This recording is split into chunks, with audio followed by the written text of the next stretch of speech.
Nifty third session in a రో down, మూడో రోజు కంటిన్యూస్ గా డౌన్ అవుతుంది. 5 లక్షల కోట్లు లాస్ ఇవ్వాలి వన్ డేలో ఇన్వెస్టర్ సంపద. పొద్దున్నే చూస్తే కంటిన్యూస్ గా సెల్ ఆఫ్, ఎక్కడ కూడా రికవరీ లేదు, ఏ స్టేజ్ లో కూడా రికవరీ కనపడలా, కంటిన్యూస్ గా అమ్ముతూనే ఉన్నారు. ఎబిట్ గ్లోబల్ క్యూస్ బాగుంది, వాళ్ళకేంటి రేట్ కట్స్ చేస్తారన్న పాజిటివ్ హోప్ ఉంది అక్కడ. లేబర్ మార్కెట్, లేబర్ రిపోర్ట్స్ అన్ని బాగా వచ్చినాయి యుఎస్ మార్కెట్ లో, వాళ్ళు గ్లోబల్ మార్కెట్స్ అన్ని బాగున్నాయి. Even most of the Asian markets, European markets వాళ్ళు పాజిటివ్ లోనే ఉన్నారు ఇవాళ. జపాన్ మార్కెట్, నిక్కీ మార్కెట్ అప్పు, కొరియా కోస్పి 2.1% అప్పు, యూరోపియన్ అప్పు 1% అప్పు. సెల్ ఆఫ్ మోడ్ పెట్టినట్టున్నారు ఇవాళ, టోటల్ గా వరుస పెట్టి అమ్ముతూనే ఉన్నారు ఎఫ్ఐస్. మిడ్ స్మాల్ క్యాప్ అయితే డీప్ కట్స్ కంటిన్యూస్ గా, mid cap 1000 points.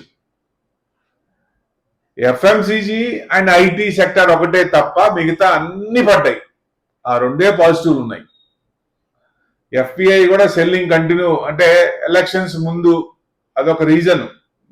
June 4th results ముందు జనరల్ గా స్టాక్ పెట్టుకున్న వాళ్ళందరూ అమ్ముకుంటారు, ఎందుకంటే మళ్ళీ ఏమొస్తుంది ఏమో డౌట్.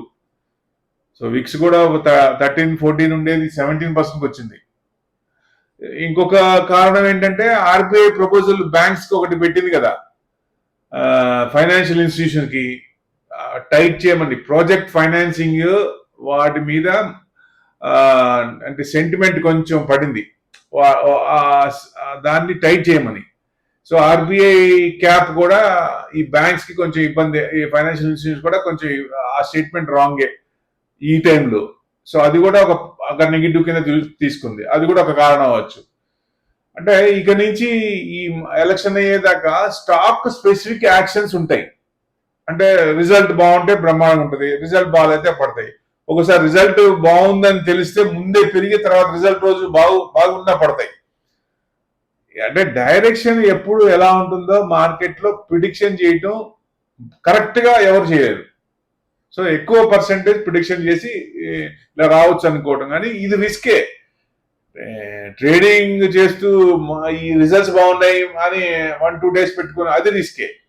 సో అట్లా వాల్యూస్ ఉండాల, ప్రైజ్ వాల్యుయేషన్స్ మీద, ప్రైజ్ మీద కాకుండా వాల్యుయేషన్స్ మీద ఇన్వెస్ట్మెంట్ చేస్తే that leads to good amount. Price మీద చేసామంటే డిఫర్ అవుతుంటది మార్కెట్ ప్రకారం, న్యూస్ డ్రివెన్ మార్కెట్ కాబట్టి పాజిటివ్ అయితే పాజిటివ్, నెగిటివ్ అయితే నెగిటివ్. సో అదే వాల్యుయేషన్స్ ఎక్కడ పోవు. కంపెనీ ఇన్వెస్టర్స్ ఎప్పుడు వాల్యుయేషన్ మీద కాన్సన్ట్రేట్ చేయాలి, ఆ కంపెనీ వాల్యుయేషన్స్ ఏంటి, పర్ఫెక్ట్ ఉన్నాయా లేవా.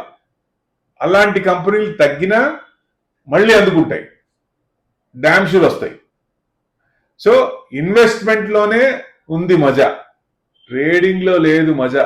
పోతాయి మొత్తం, గుల్లైపోతాం, జీరో అయిపోద్ది క్యాపిటల్.